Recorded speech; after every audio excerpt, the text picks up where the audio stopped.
coming. And I'll try and be as brief as possible and do whatever you want me to do. So here I am. So what have you been doing with yourself? Oh, I think Sandy and I have been dreaming up all kinds of things to do. She doesn't have to invent honeydews. I'm available at all times for everything, and it really has been delightful. Really, I'm enjoying every minute of it. Then how does it feel to be back here today? I know you're going to be honored in the ring tonight. It's very emotional, even though I don't show it. I'm pretty good at looking stoic, and meanwhile shaking up inside. I don't see those numbers. When I look at what you would call numbers, I see faces, I hear voices, I see those numbers moving. I look at 39 and I don't see 39. I see Roy Campanella. I see outside the kitchen in Vero Beach. I used to literally sit at his feet with a lot of other young ball players, and Cappy would tell stories. And I can do that with every number up there. And then for me, who was so overwhelmed in the first place, to be with Pee Wee Reese and Duke Snyder and Roy Campanella and all of the other great players, there's a sense of looking back, and that was my graduating class. Those were the ones who started me on my career. So again, it's very emotional to look up and say, I don't belong up here because I've always just sat back and admired every single thing you fellows did, including Lasorda and Alston as managers.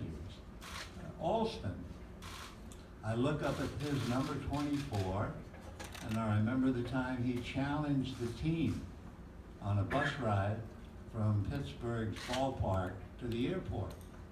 I look at number 1, and I think of Tommy, first Pee Wee Reese. Reese was the captain of the Dodgers. He was the heart and soul of the team.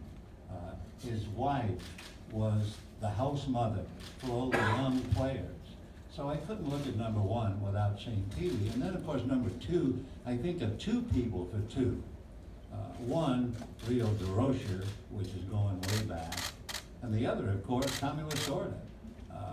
First time I ever heard of Tommy's name was my very first spring, 1950, in Vero Beach. And Buzzy Bavasi was telling me that he had to go and stop this young player. And I said, what are you going to stop him?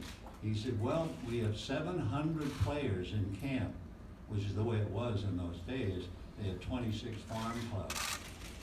And Lasorda, for $50, was going to pitch batting practice to 700 players in one day.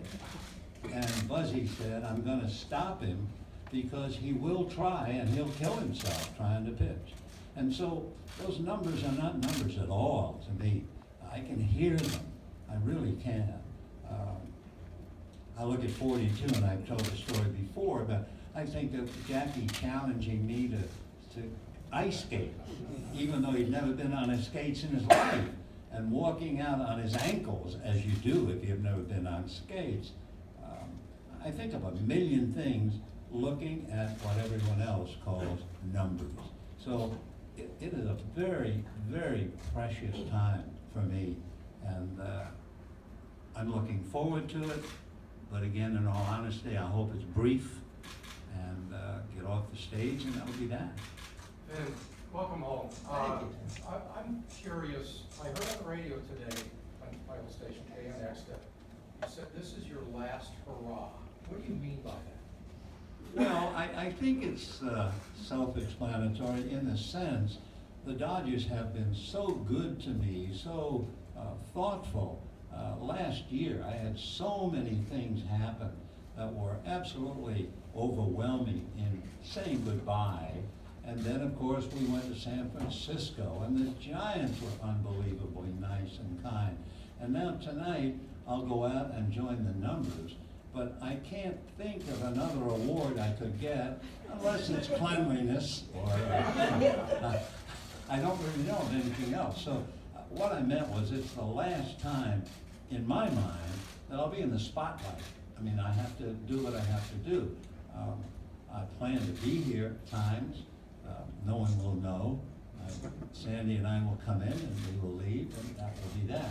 But yeah, the last hurrah just mean the last time, walking onto the field. I've been on the field, I've thrown the first ball out several times. Well, I won't even go into it. So this should be the last hurrah, yeah. Dan, last year when anybody would ask you about how much you might miss this when it was over, you always talk about how you miss the people. But now that you are away, do you find you miss the game itself and being any more or less than you thought? I would say this. I read the accounts of the game every morning in the newspaper, so I'm reasonably well aware. Yeah, thank you, right, yeah. I pay tribute to all of them. But, so I follow what's going on. Do I miss it? I would miss it as you, or I would miss fellows that I hung out with in college. Life has caused us to eventually drift apart. So yeah, sure, I did it for 67 years. It's pretty hard to just turn it off. However, every minute that I look at Sandy in the house, I know I'm at the right spot in my life. It's the right time and the right place. And yeah, and I like sitting in the backyard sipping on something cold around 5 o'clock instead of being here going over my ad libs. Hey, Vinny, you've always been a voracious reader. How have you been doing with the books? It's interesting. I thought, boy, I'll be reading all the time. And for one reason or 10, my bride has just kept me so busy that I read the foreword to a book, and the next thing I know, I'm doing something else. But I honestly tell you this, I love every minute of it. I really do. You said you check the box scores in the morning. Yeah. Do you watch the games on TV at all? I have not. I think one reason, as I say, we have a nice late casual dinner. It's not like I'm rushing to the ballpark. But I don't miss the next day. The next day I'm looking at the box score, see who's hurt, who's coming back, who's coming up, who's going down. I'm excited from what I've read about Cody Bellinger and all of the above. I'd like to see Logan Forsythe healthy, and I guess he'll be back soon. And, saw Puig had a big night last night, that kind of stuff. So, yeah, I'm aware very much of what's going on. And Yeah, I think you could just go right tonight, you could just pick up where you left off, right? no. No, I'm done. Vin, when you were here for the Jackie Robinson ceremony, there were a lot of fans talking about this is the first statue, who might be the next one? And fans suggested maybe you. How do you feel about that? And who do you feel? I have no idea. I couldn't even think about that. As I say, they have been so generous. They have given me so much that I don't even think of anything like a statue. No, I'm fine. I really am. Again, tonight, joining those numbers, joining my boys of summer, as Roger Kahn called them, and they are. They were my boys of spring, summer, and fall. They were the first team to allow me to broadcast a World Series, and as it turned out, a World Championship. I'm not thinking about anything else except looking up at those numbers tonight. Vin, Yeah. in what ways has this transition for you been either harder or easier than you may have thought? I think it's easier than I thought because I'm totally and completely at peace. It's a remarkable feeling. I just know, it's not like, gosh, I feel good. I could have done another year. No, none of that. I am completely at peace, mentally, physically, as best as I can be. I'm in the right spot in my life at the right time. It's, I don't mean to be poetic when I say that, but you get to where I am, I'll be 90 in November, so I'm not a boy of summer anymore. And I think back, and this was one of my considerations, and I thought I've spent so many thousands of yesterdays, but you get to an age where you say, yeah, but how many tomorrows? And if somebody said to you, you're going to have 123 tomorrows as of today, the first thing you would say, whoa, they're precious. I want to be with the most precious part of my life. And that's where I am. However number of tomorrows I have, I am spending the todays exactly the way I want it to do. Yeah, very much. Is there a part of you that is almost like graduating a class where you don't have to prep anymore, you don't have to do that? Is there an inside that says that's a good thing? Well, I love to prepare. In fact, really, one of the parts of doing this game on the air was preparation. I mean, I would start every morning sometime around 9 o'clock, and I'd be going through papers, magazines, articles, best gathering everything. So it wasn't easy.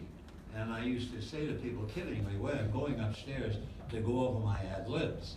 But I was going over all of the stuff I had prepared for. So yeah, there's a time I would leave the house at 2:30 to come for a 7:10 game. Today I left at 2:30 so that I could have the pleasure of your company. But no, it's a relief. I can read the papers and I'm not clipping out the articles and putting it in a file. And as I said earlier, at 5 o'clock when I would be here with Rick and Charlie and all of you folks, instead I'm sitting in the backyard. It's kind of nice in the backyard now. What are you looking forward to doing, or what are you keeping aware of in the world, in the sports world, in art? Are you gonna go see Hamilton? I really don't like that kind of music. Oh, okay. You know, if I can't hum it, I don't want to sing it. But what are you following in the world, in sports? Oh, well, I think because I have a little more time, Sandy and I spend a lot of time watching politics. It's an important part in our country.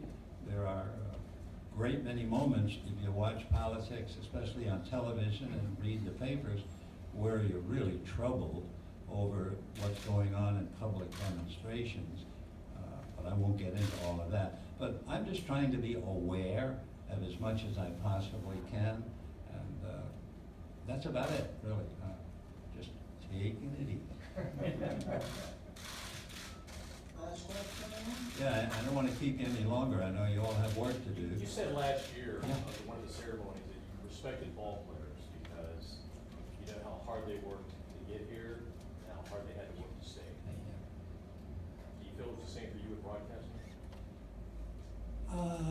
Well, first of all, to get the job in broadcasting, I believe is a miracle.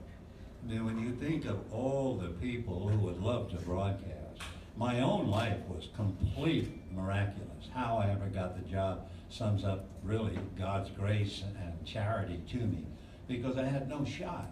I mean, I wasn't a ball player who then had an opportunity, maybe, if you're a good player, to get into the booth. I was just a kid who struck out a lot playing baseball at Fordham and worked on the radio station. And one break led to another.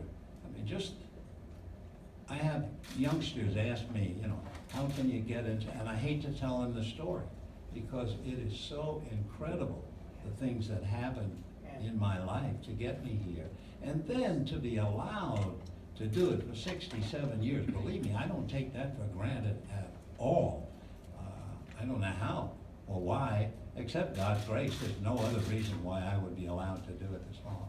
And I mean that sincerely. Yes, sir. Vin, if you were the president of the United States, what would you do in the case of North Korea's? All right, I'll give you my serious consideration, but first I have to work on the infield fly rule. I think it's time to turn you loose and hammer those things, and I'll read about it tomorrow. Bless you all. My wife Sandy sitting quietly, which is the life of the wife in this business always. So it's about time we got it where people would recognize it. And she is what makes it all worthwhile. So there. Thank you so very much.